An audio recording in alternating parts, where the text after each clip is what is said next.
Affinity Photo, Designer and Publisher has got an assets panel. And these assets you can use in Designer or in Photo as well as Publisher.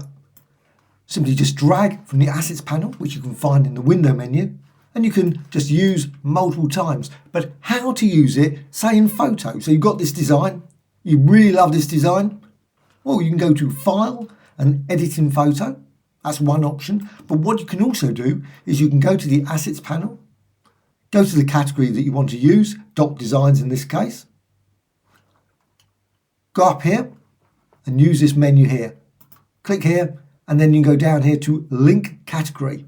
So Link Category, select that and you will see straight away you get this little link.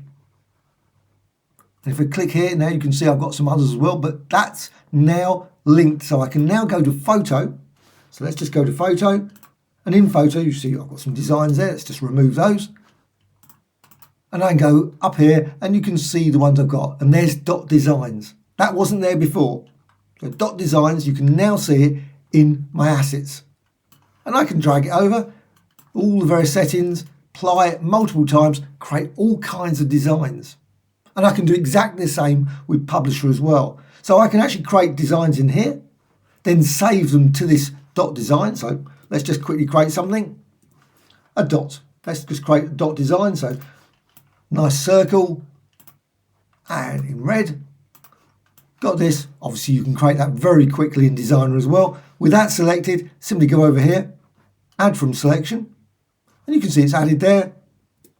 I can delete it, do all those sorts of things. And I can now go back to Designer and you can see now exactly the same design has been added to the dots designs here. They're linked. So anything changes in one is changed in the other one, which is really super useful. And thank you very much for that suggestion. I got a comment that said, have you thought about the link command?